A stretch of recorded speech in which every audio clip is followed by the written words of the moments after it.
A city of dreams. Incredible architecture. A massive navy. Atlantis is thought to be one of the most advanced societies of the ancient world. Then, without warning, it literally vanishes overnight.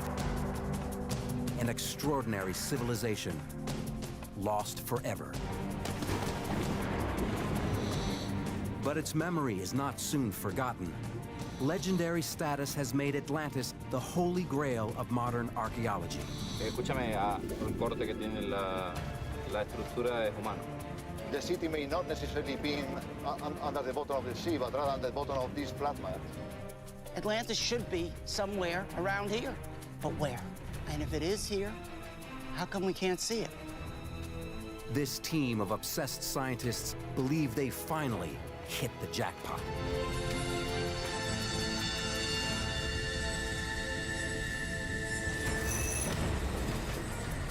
The extraordinary tale of Atlantis reaches back to the very dawn of Western civilization. This city of Atlantis is seen by many as the mother of Egypt and Mesopotamia and Israel and Europe and all the other civilizations that began in this area. And if it began here, we may be looking at the single most important site for humanity. The discovery of Atlantis would completely rewrite the early chapters of history. Myth would become reality. So finding this mysterious sunken city has become the stuff of obsession. Generation after generation has set out in search of her, but every quest has ended in failure. Now, with the help of modern technology, one team may finally beat the odds. They're employing everything from satellite photography to ground-penetrating radar to underwater archaeology in a passionate bid to find the sunken city. But does Atlantis even exist?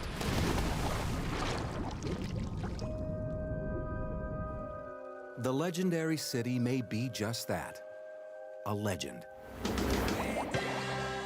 Over millennia, the story of the ancient city has taken on a life of its own, transformed into countless fantasy lands.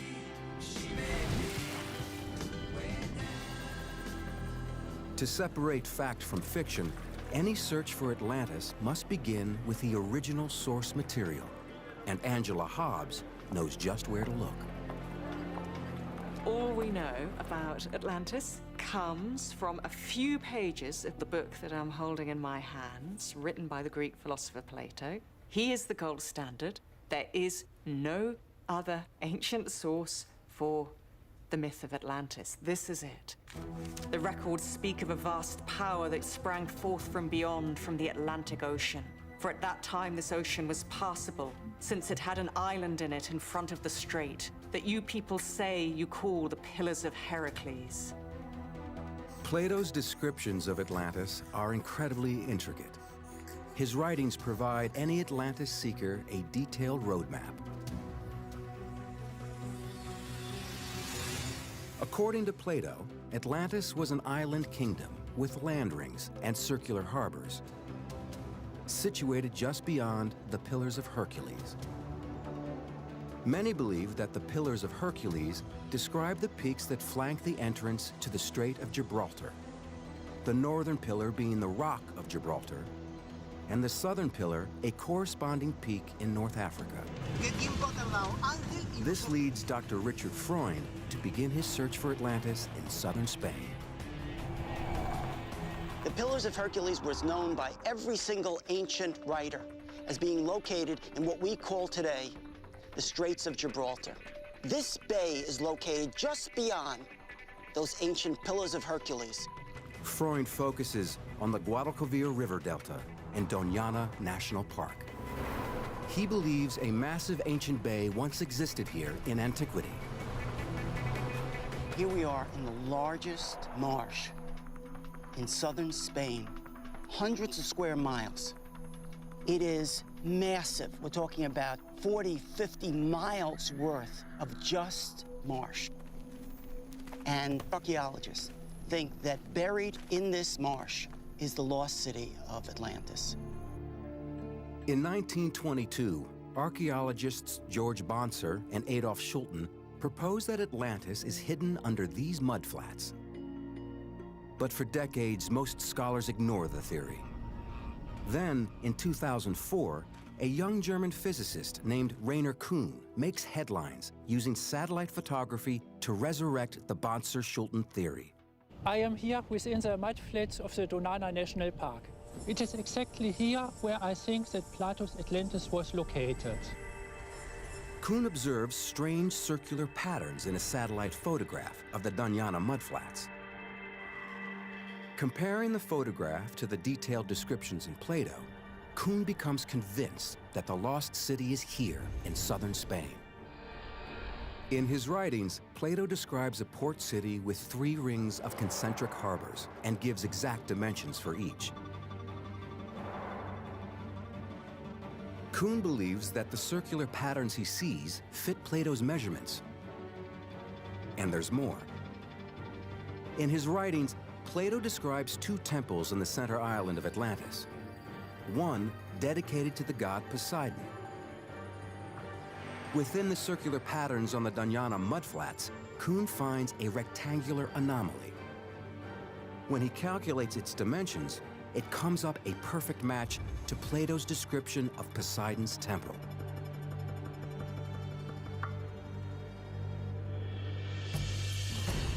Today, Kuhn's theory has led to a full-scale expedition.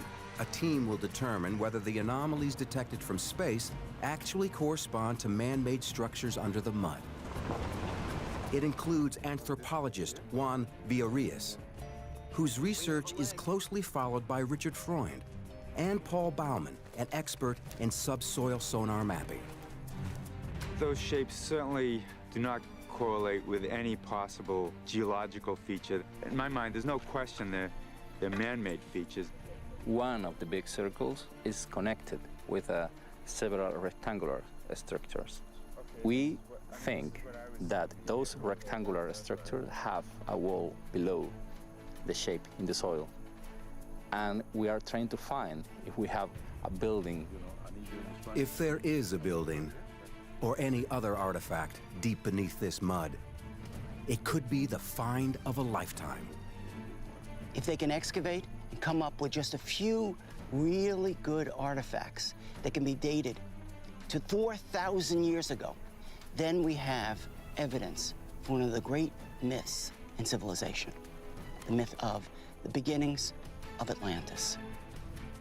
Even on this team, there are skeptics who say the long-lost kingdom of Atlantis is just a myth. But they need only look 1,000 miles east to a place the Turkish call Troya for proof that myth can become reality. Here lies Troy, one of the most storied cities of the ancient world.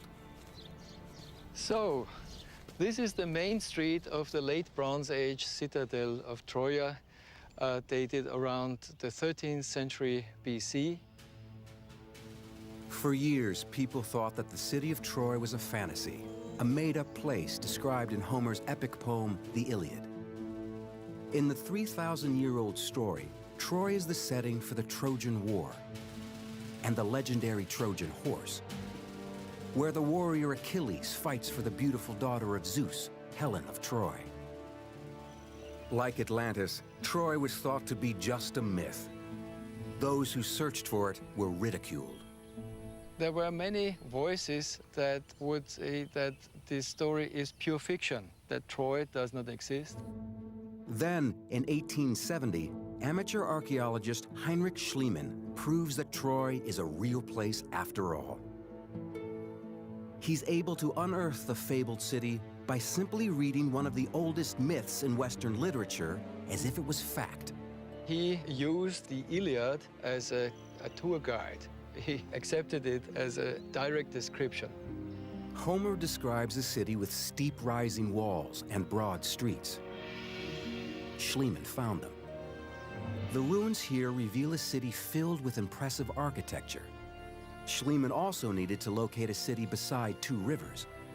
Troy is described as a city located at the conflow of two rivers, Scamandros and Simois, which are here. Most importantly, he needed to find evidence of the Trojan War. And indeed, the archaeology here points to a bloody battle. This building was roofed with wooden beams, and we know that it ended in a fire because the beams were charred. And if there was a Trojan War, this is the best evidence that we have.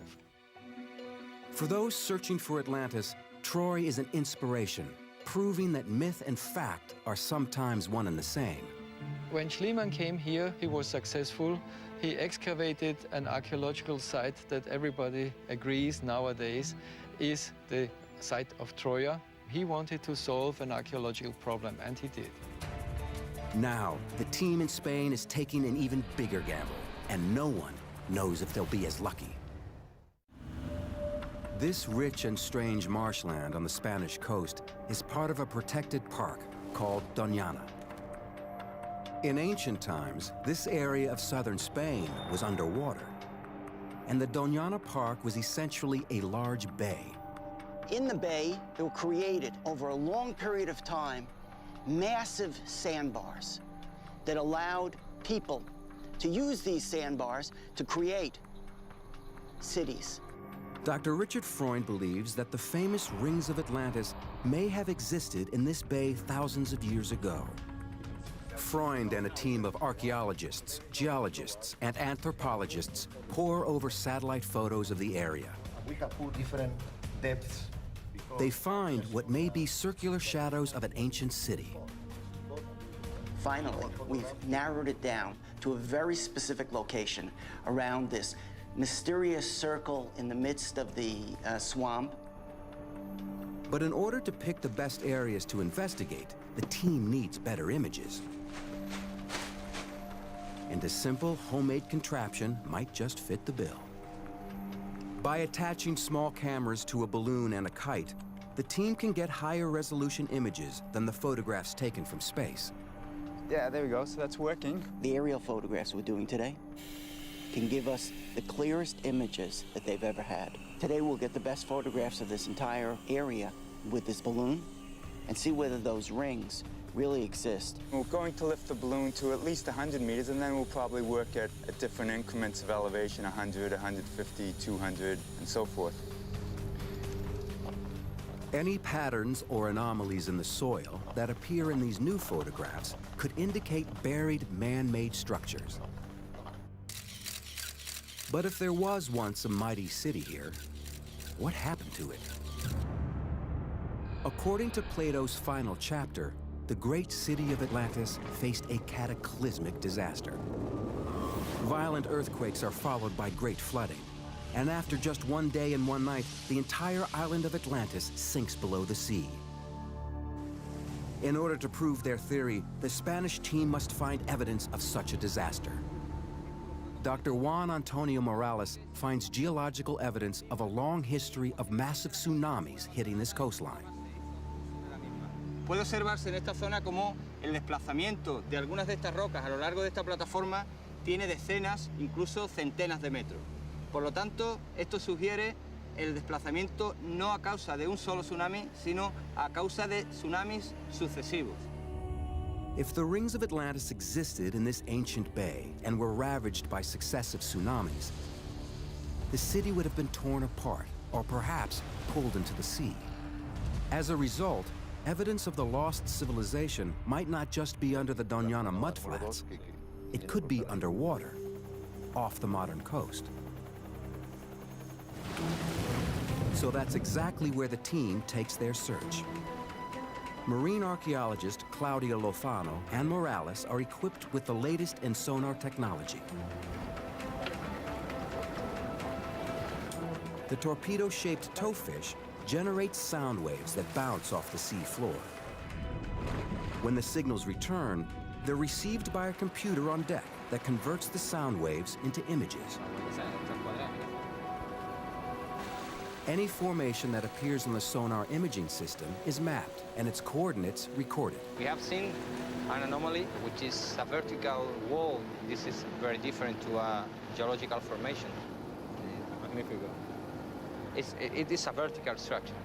Right now we found an anomaly that is not geological at all. It's very big, it's very high. Two walls, 1, 2, completely vertical. It's very nice. And the shape is not natural. It's attractive. Claudio and Juan Antonio locate what looks to be a large structure 39 feet below the surface. They'll have to return and dive the site. But some think the Spanish team is looking in the wrong waters entirely. The search for Atlantis has plagued many great minds over thousands of years. Scholars have scoured the globe searching for its ruins. For some of these explorers, Plato's description of the city's sophisticated architecture and society clearly points to just one location: the islands of Greece. And underneath the clay soil on this hilltop in Crete lies evidence of an ancient civilization way ahead of its time. Archaeologists call it Minoa. Minoans were real master builders. I'm walking on a 4,000-year-old street, which was probably the main access to this Minoan settlement. Beautifully paved with very large slabs, specially cut for this building. All over the island you find elaborate architecture with major ceremonial halls, with frescoes, with shrines, and they really had a very sophisticated life. Plato says Atlantis boasts gorgeous temples and shrines, with a highly ornamented palace situated on the central island. The Minoan architecture on Crete seems to reflect the same blueprint. We're in the palace at Knossos, the major site of Minoan civilization, with this massive palatial structure at its core. Could this be the great central palace that Plato describes? This is a megastructure covering about 10,000 square meters. Now, this kind of architecture required incredible planning to get the stones from the quarry, to transport them here, to have the skilled masons work them. To create this kind of straight line and the different kinds of shapes would have been very, very difficult. Walking amongst the breathtaking remnants of their ancient world, it's easy to imagine the Minoans calling their city by another name: Atlantis. To match the descriptions of Atlantis, the Minoan city also has to have an acropolis with dwellings and halls. And it's all here at Knossos. According to Plato, the bull is a central part of the Atlantean culture. In Atlantis, sacred bulls roam free around the temples. They're worshipped by priests and sacrificed in honor of Poseidon. Here in Knossos, it's obvious bulls were once a powerful symbol. I'm above the northern entrance passage at Knossos, and behind me is this imposing bull fresco. Now, it really seems as if the bull was a very significant part of Knossian political propaganda. There's a bull leaping scene found in fresco fragments over in the east part of the palace as well. The cultural importance of the bull, the stunning architecture, the depictions of a utopian lifestyle, together paint a familiar picture. It seems possible that the people we call Minoans are really the long-lost people of Atlantis. But Atlantis famously came to an end. Plato says the city was destroyed in a single day and night. Evidence suggests the Minoan people may have suffered a similar fate. It's from this kind of archaeological evidence that we can deduce some kind of a crisis situation. A lot of things went bad. On the southern coast of Spain, researchers have discovered buried structures they believe may be the lost city of Atlantis. It's not geologic at all. But there are those who think the Spanish team is way off course, that Atlantis was actually located in the Greek islands. The archaeology here is convincing. There is evidence that the Minoan people of Crete suffered a terrible disaster, an ancient cataclysm that may have wiped out this advanced civilization just as Plato describes. Clues to this catastrophe can be found 85 miles north of Crete on the Greek island of Santorini, also known as Thera. The disaster that occurred here nearly defies description. It's a volcanic island, and the volcano exploded very, very spectacularly about 3,600 years ago. And we have here evidence with this very impressive architecture, not even excavated, it's just being exposed as it's eroded by the sea. And you can see here evidence of the Theran eruption with ash layers and pottery showing that this building was destroyed at exactly this time. The ash cloud from Thera blocks out the sun for days. For the people of Crete, the effects are devastating. We had these huge ash clouds arriving on the island of Crete, and they deposited sort of like thick packages of volcanic ash that must have caused tremendous problems in their agriculture, in their shipping, in their commerce. A lot of people probably lost their houses. You had volcanic winters. A lot of things went bad. The earthquakes and massive volcanic activity on Santorini likely produced tsunamis, gigantic waves that crash onto the north coast of Crete. These waves would carry with them volcanic pumice, a very porous and solidified lava rock. Evidence of pumice on Crete could be proof that an ancient tsunami hit here. There's some spots along the north coast of the island where you found like pumice deposition. That is probably related to the Santorini eruption. And there's been recent activity from archaeologists suggesting that those deposits could really only have been caused by something like a tsunami. Minoan architecture, temples, art, culture. It's all wiped out by one of the most powerful eruptions in human history. The case linking the Minoans to Atlantis is strong, but the legend of Atlantis hinges on its sinking and overnight disappearance. And for the Minoans, the eruption of Thera is not the end. Some managed to survive.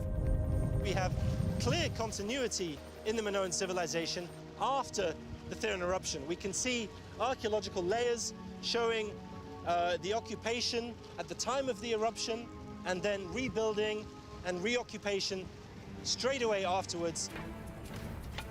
It seems that despite compelling evidence, this is not the place that Plato describes. The Minoan civilization did not sink into the sea. It persevered. Ultimately, this triumphant story of survival is the greatest evidence against the theory. But back on the mudflats of Spain, the jury is still out. Dr. Freund and his team believe they're on the verge of uncovering a city that fits all the criteria laid out by Plato. We're standing here at the outskirts of the Doña Ana National Park, the source of tremendous speculation that perhaps this was the place where Atlantis was located, and this was the place, the mud, the shoal into which it disappeared. In Doñana Park, the team reviews the new aerial photographs taken from their kite and balloon cameras. And then oh, this is interesting right here. This picture right here at the higher altitude, you may see this rectangle that we were talking about. Any circular or rectangular patterns could provide strong evidence of a footprint of a lost city. This particular feature was not included in our list, so this is new that Paul's photography has revealed to us. And this area has been cleared by the grass cutters for thatch. And even after clearing, the feature was still visible from the kite photo. It's clearly not just a feature that's visible in vegetation, but visible in the earth. These traces may be the last markers of Atlantis. This is, I think, the most important feature in the aerial photography that's been done. It's the one that most resembles anything like Atlantis. It has an area that looks like a port leading into a large circle where the concentric circles would have been. Freund is convinced that the photographs reveal a pattern that matches Plato's description. A series of circular harbors with a central canal connecting them to the ocean. The team also identifies other supporting features. Circular features, linear features, parallel features, all in the order of a human scale. So for instance, things that look like pathways or roadways that are 1 meter to 2 meters across, features that look like buildings that are 4 to 8 meters across. The team now uses ERT, electrical resistivity tomography, to record images of what lies underneath the circular patterns. What we're doing here is we're running a bunch of current through the ground, and we're measuring what comes back from that, and we'll be able to get a picture of what's in the subsurface up to about 12 meters below the ground surface. The crew frantically searches for any remnants. The lost city of Atlantis may finally be in their grasp. Yeah, no, you're right. I didn't go very far. But another ancient mystery also looms large. Yeah, the rectangle here, the rectangle there. The biblical story of the lost city of Tarshish. Tarshish is a city mentioned many times in the Bible. Many scholars believe that it's simply another name for the ancient and famous city of Tartessos. Most scholars agree that Tartessos was located in southern Spain and that Tarshish was located in southern Spain. Tartessos was Tarshish. In the written sources, Tartessos and Tarshish are famous for their metals. Trade ships would travel for years from as far away as the Middle East to fill their holds. But Tartessos and Tarshish abruptly disappear from the historical and biblical records. It's as if the cities suddenly ceased to exist. Freund believes that's because in ancient days, Tartessos and Tarshish went by another name, Atlantis. We have two remarkably similar stories being told in antiquity. The story of Tarshish in the Bible and the story of Atlantis in Plato and Roman sources. In the story of Plato, Atlantis is a port city located on an island at the far end of the known world, where deep water ships would come, taking 3 years to arrive at the end of their journey. In the Bible, Tarshish was that city that may have been built on an island, a deep water port, at the end of the known world for the Bible, and it was a place that took 3 years, according to the Book of Chronicles, for them to arrive at the end of their journey. Tartessos is Tarshish is Atlantis. It's an interesting theory. Each city is documented as a famous port that mysteriously disappears from the written record. And the similarities don't end there. Each of the 3 cities is said to have great mineral wealth, with access to massive amounts of gold, silver, or copper. Plato certainly does talk about mines, which the Atlanteans have access to, and one of these mines being for this probably fantastical metal called orichalk, though some archaeologists think they know what it might be or what it might be like. All we know is that it glows like fire. Scholars translate orichalk as mountain copper. Today, just upriver from the Doñana mudflats, the hills shadowing the Rio Tinto are mined for gold, silver, and copper. And there's evidence to suggest there's been mining here for over 5,000 years.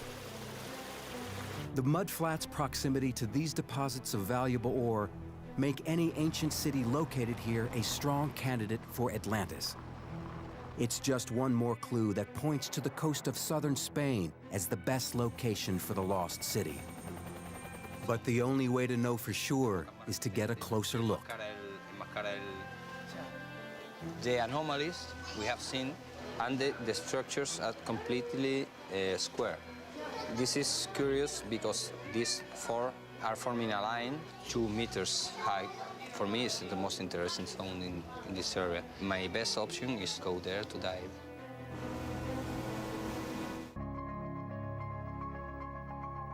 Using side-scan sonar, the team isolates 5 areas off the southern coast of Spain that may hold remnants of the lost city of Atlantis. The sonar images show what looks like man-made structures on the seafloor. Right now we are sailing to one of the points that we want to check. We call it the cathedral. It's really big. It's about 40 meters long. The main characteristic that we are looking for is if it's human-made or not. It's the beginning of storm season. High winds and foul weather pick up at the end of September and continue through the winter. The divers have only a small window of opportunity to investigate the site before the weather turns ugly. We have a good news. Strong wind of yesterday blow dark water that came from the river. We'll have better visibility than we expected.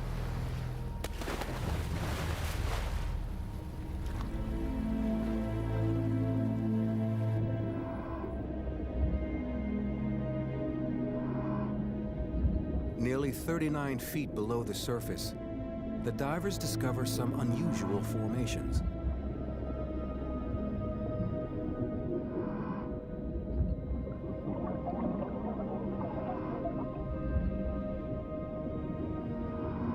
Stones that seem to have been cut. Maybe by the men of Atlantis. These stones may have once been part of the great city walls that Plato describes. Man-made, yeah. It's too perfect to be casual. Huh? Take a second look, yeah?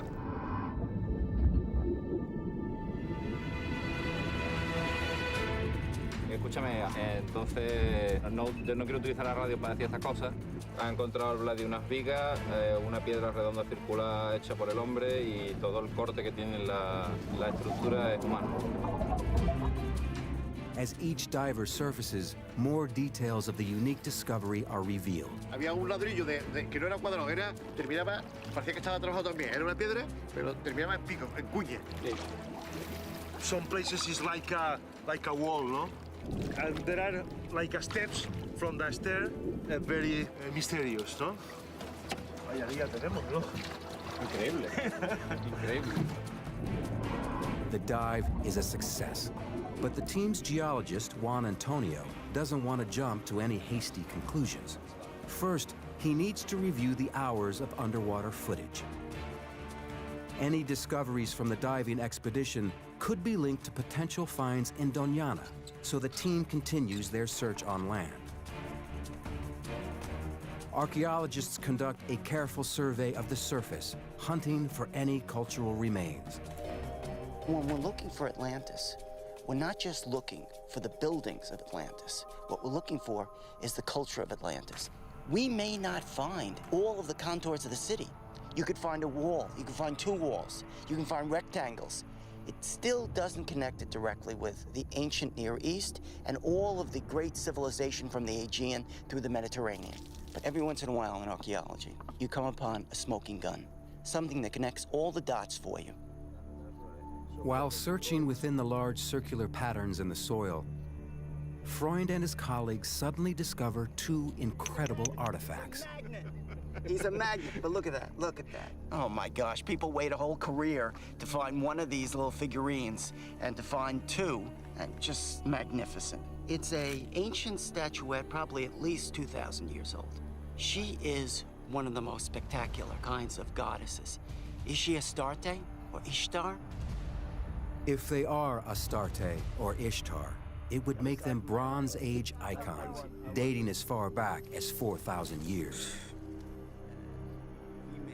The beautiful figures may represent a direct connection between this area and the great civilizations of the ancient world. From the ancient Near East, through the Aegean, to the Mediterranean.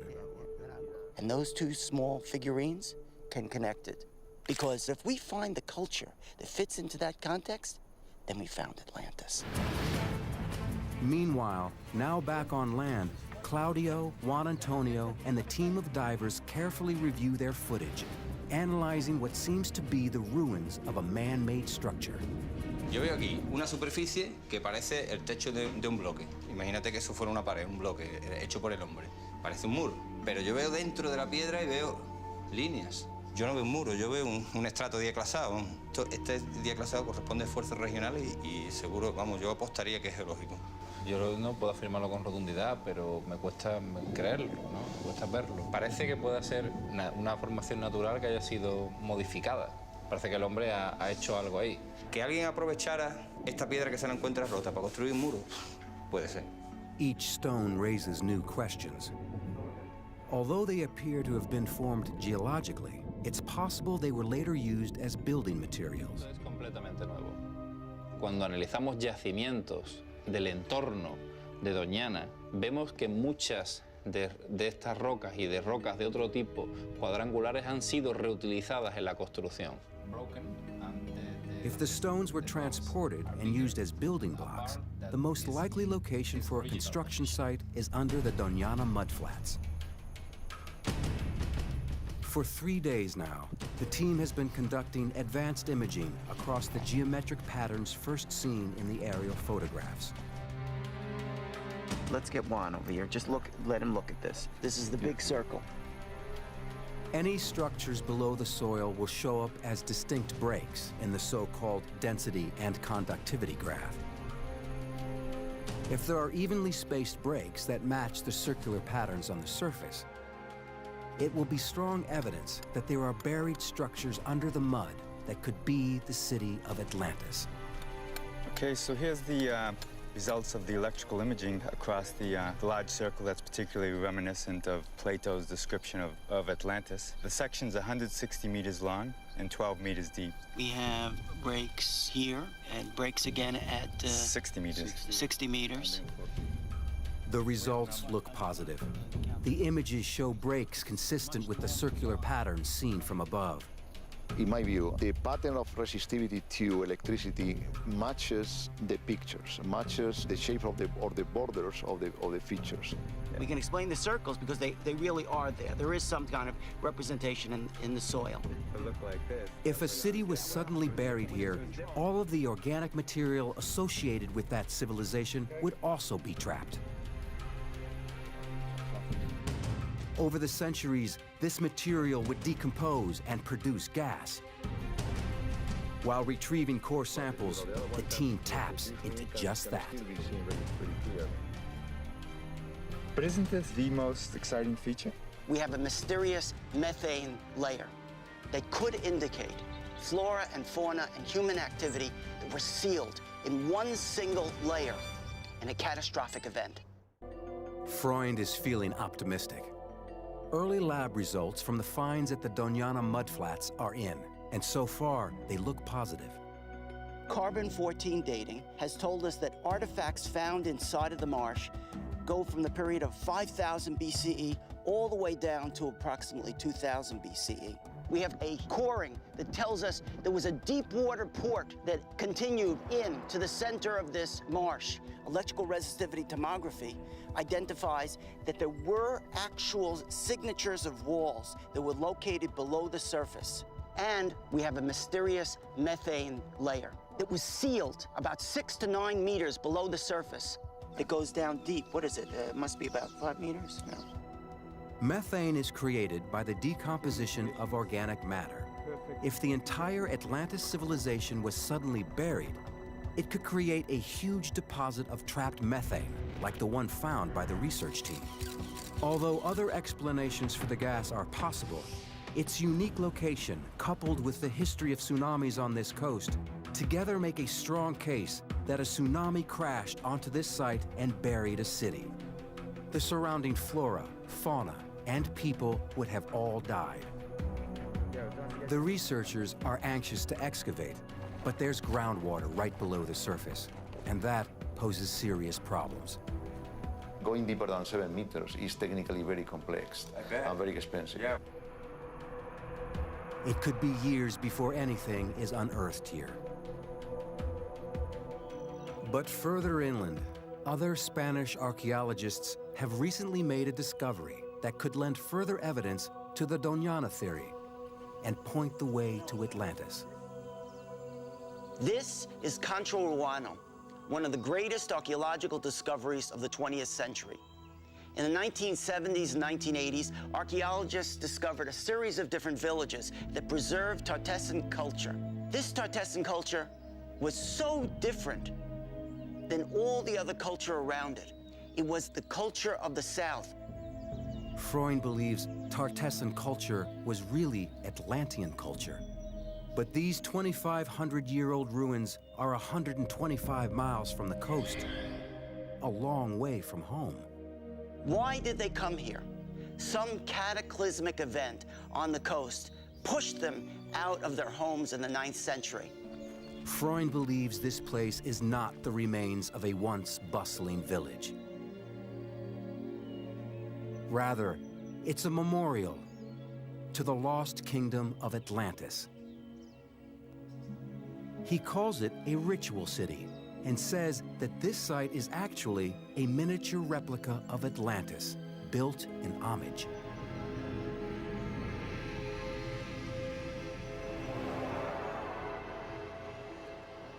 Concho Roano is just one of several ritual cities found in this area. The people who built these sites were commemorating something. But was it the legendary seaside kingdom of Atlantis, hundreds of miles away? Detectives say you follow the money. Archaeologists say you follow the stone. Slate is the key. This room is paved with slate. This slate room may have been the residence of the high priest for the entire memorial city. And slate is not indigenous to this area, but 250 kilometers to the south on the coast, it's very famous. The people would have brought slate all the way up to this Concho Roano site. Freund believes the slate in the temple connects this inland site with the coastal city of Atlantis. On its own, it's not enough to establish a solid link. But there's something else. It was an altar. A secret symbol that helps make his case. Another clue is the Holy of Holies. Located at the center of the entire city, just like Poseidon's temple that's mentioned in the writings of Plato, this was the place where the most sacred rituals would take place. Sacrificing of animals. Ritual objects were found here, gold and silver, bronze. According to Plato, the story of Atlantis came down to him from the Greek legislator Solon, who heard it from the priests of ancient Egypt. It seems the Egyptians had direct contact with the Atlanteans. And in the most holy space of Concho Roano, there's a 3,500-year-old Egyptian symbol. In this place, in the center, was found a symbol that goes back to the pharaoh Ahmose in the 16th century BCE. It's a symbol of holy metallurgy. This symbol links the site to the metalworkers so revered by the ancient pharaohs. In the historical record, there are 3 cities famous throughout the world for their mastery of metals: Tarshish, Tartessos, and Atlantis. This symbol could connect this place to all of them, and may be the ultimate proof that the 3 cities were one and the same. The original altar. But there's one more piece of evidence connecting Concho Roano to Atlantis. The most remarkable artifact of all. An ancient carving that seems to preserve the very emblem of Atlantis. It's a stone indicator of what they were memorializing, who they were. And what is it? It's a symbol of concentric circles, one inside the other. And they're found right at the threshold. At the entrance of Concho Roano and in many other ritual cities are large stone stelae. As you would come up to the city, you would see this standing stone in front of a warrior with his sword drawn, and here we have the concentric circles of the city that he's guarding. This signpost points to a city with one entrance in, and coming out. And in the center, the same thing that Plato is describing in Atlantis, central shrine of Poseidon. It's their memory of the past. And the symbols that we find on this is the way they remember Atlantis.